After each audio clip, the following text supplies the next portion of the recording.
Hello बंधुरा welcome back to my channel. तो आज के आमी तुम्हारे साथे यूनिक भावे मोरला माछेर झाल रान्ना करे देखाबो। चलो चटपट करे देखे नाओ। तो एखाने देखो माछगुली आमी भालोभावे धुए केटे परिष्कार करे निये निচ্ছি। और एखन एखाने आमी नुन हलुद दिए मेरिनेट करे नेब। तो परिमाण मतो नुन हलुद दिए दिएছি और एखाने कड़ाईटा आमी बसिए दिएছি। तो एखन परिमाण मतो आमी तेल दिए दिलाम।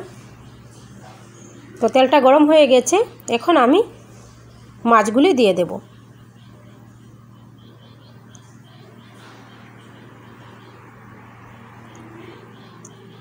तो माछगुली दिए आमी भालोभावे भेजे नेब।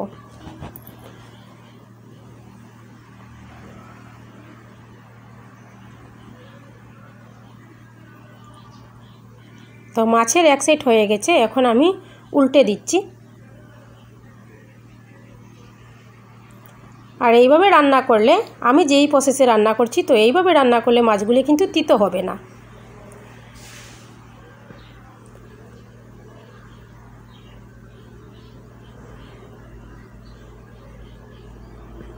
দেখো আমার মাছগুলি ভাজা হয়ে গেছে। তো একে একে আমি সব মাছ ভেজে নিয়েছি। তো এখন আমি তেলের মধ্যে কালো জিরে দিয়ে দিয়েছি। তো অল্প একটু কালো জিরে দিয়ে দিয়েছি। तो এখন কুচি করে পেঁয়াজ রেখেছিলাম, তো পেঁয়াজগুলি এখন দিয়ে দিলাম।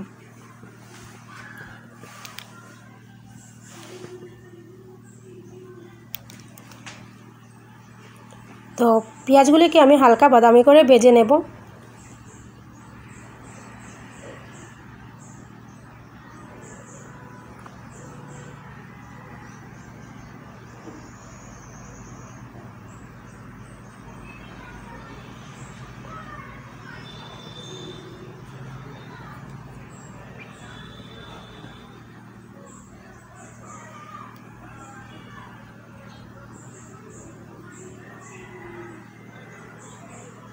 तो देखो আমার পেঁয়াজগুলি হালকা বাদামি করে ভাজা হয়ে গেছে। তো এখন এর মধ্যে আমি রসুন কুচি দিয়ে দিচ্ছি। তো এখানে আমি আদা কুচি ব্যবহার করব না। সব কিছুতে কিন্তু আদা কুচি বা আদার পেস্ট এটা কিন্তু ভালো লাগে না। তো একটু হালকা করে আমি রসুনটা ভেজে নিয়েছি। এখন এর মধ্যে আমি টমেটো কুচি দিয়ে দিয়েছি।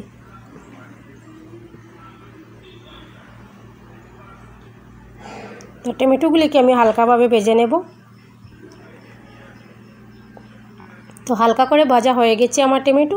এখন এর মধ্যে আমি মশলা অ্যাড করছি। এখানে দিয়ে দিচ্ছি আমি জিরের গুঁড়ো। এখন দিয়ে দিচ্ছি আমি লাল মরিচের গুঁড়ো। এখানে দিয়ে দিচ্ছি আমি হলুদের গুঁড়ো। তো যেহেতু আমি এখানে কাঁচা মরিচ ইউজ করব, তো এর জন্য আমি মরিচের গুঁড়োটা একটু কম দিয়েছি। আর এখানে দিয়ে দেব আমি পরিমাণ মতো লবণ দিয়ে একটু হালকা আগুনে এগুলি আমি ভেজে নেব।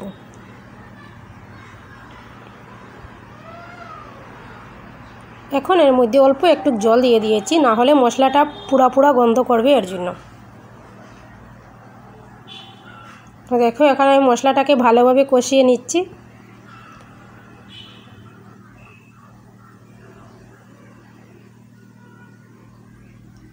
এখন আমি ভেজে রাখা মাছগুলি দিয়ে দিলাম।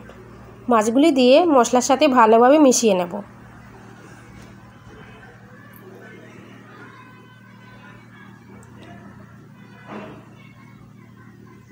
মশলার সাথে মাছগুলি ভালোভাবে মিশিয়ে নিলে খেতে খুবই টেস্ট হয়।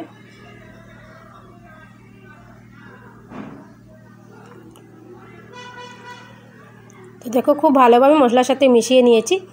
আর এখন হচ্ছে আসলটা। তো এখানে দেখো আমি ধনেপাতা আর কাঁচা লঙ্কা বেটে নিয়েছি।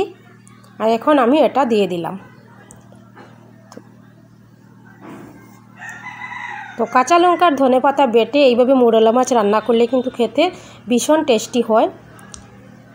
এখন আমি পরিমাণ মতো জল দিয়ে দিয়েছি।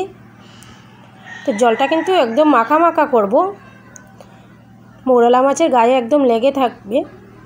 তো তোমরা স্কিপ না করে পুরো ভিডিওটা দেখো।